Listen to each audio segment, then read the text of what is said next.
Fight tuberculosis, folks. Christmas Eve, an old junkie selling Christmas seals on North Park Street. The priest, they called him. Fight tuberculosis, folks.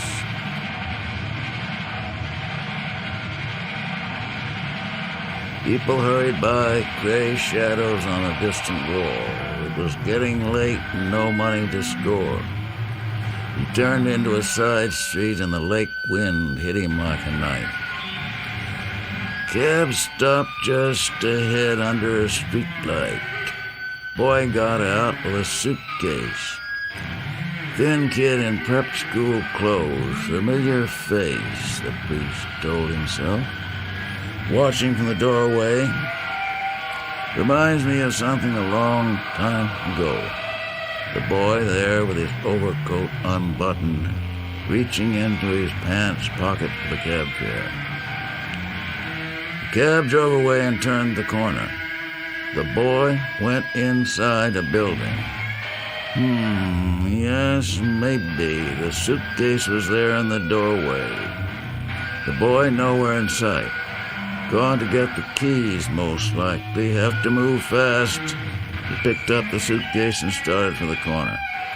Made it, glanced down at the case. Didn't look like the case the boy had or any boy would have. Priest couldn't put his finger on what was so old about the case.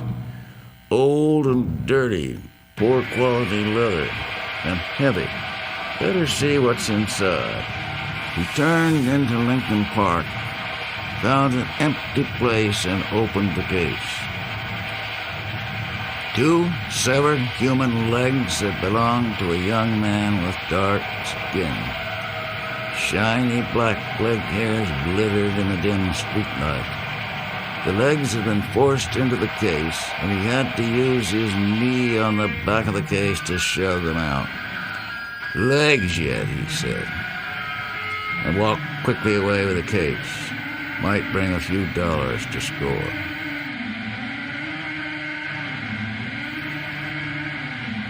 The buyer sniffed suspiciously. Kind of funny smell about it. Is this Mexican leather? He shrugged. Well, some joker didn't cure it. The buyer looked at the case with cold disfavor. Not even right sure he killed it, whatever it is. 3 is the best I can do, and it hurts. But since this is Christmas and you're the priest, he slipped 3 notes under the table into the priest's dirty hand. The priest faded into the street shadows, seedy and furtive. 3 cents didn't buy a bag, nothing less than a nickel. Say, remember that old Auntie Coker told me not to come back unless I paid him the 3 cents I owe? Isn't that a fruit for you? Blow his stack about 3 lousy cents.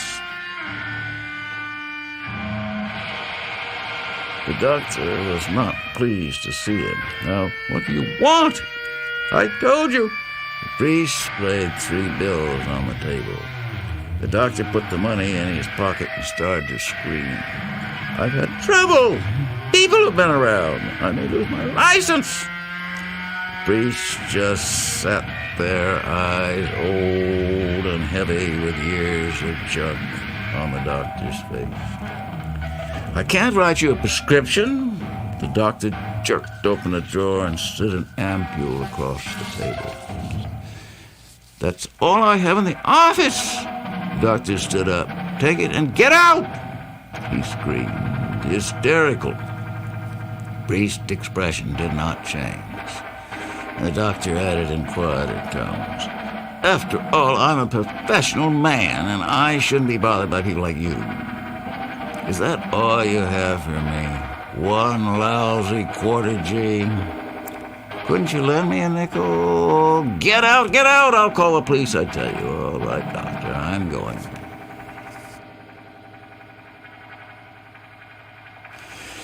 Christ, it was cold and far to walk. Rooming house, a shabby street, room on the top floor. These stairs off The priest there pulling himself up along the banister, he went into the bathroom. Yellow wall panels, toilet dripping, and got his works from under the wash basin. Wrapped in brown paper, back to his room, get every drop in the dropper. He rolled up his sleeve. Then he heard a groan from next door, room 18. A Mexican kid lived there. The priest had passed him on the stairs and saw the kid was hooked. But he never spoke because he didn't want any juvenile connections, bad news in any language. And the priest had had enough bad news in his life. Heard the groan again, a groan he could feel. No mistaking that groan and what it meant. Maybe he had an accident or something.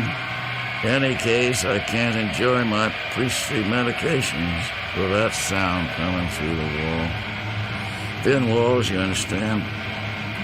The priest put down his dropper, cold hall, and knocked on the door of room 18. G&S, it's the priest, kid. I live next door. You could hear someone hobbling across the floor. A bolt slid. The boy stood there in his underwear shorts, eyes black with pain. He started to fall. The priest helped him over to the bed. What's wrong, son? It's my legs, senor. Cramps, and now I'm without medicine. The priest could see the cramps, like knots of wood there in the young, lean legs, dark, shiny black leg hair. 3 years ago, I damaged myself in a bicycle race, and it is then that the cramps start. And he has the leg cramps back with compound junk interest. The old priest stood there, feeling the boy groan. He inclined his head as if in prayer, went back and got his dropper. It's just a quarter G, kid. I do not require much, senor.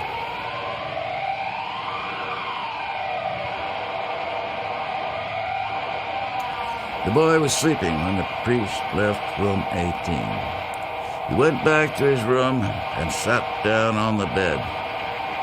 Then it hit him like heavy, silent snow. All the gray junk yesterdays. He sat there and received the immaculate fix. And since he was himself a priest, there was no need to call one.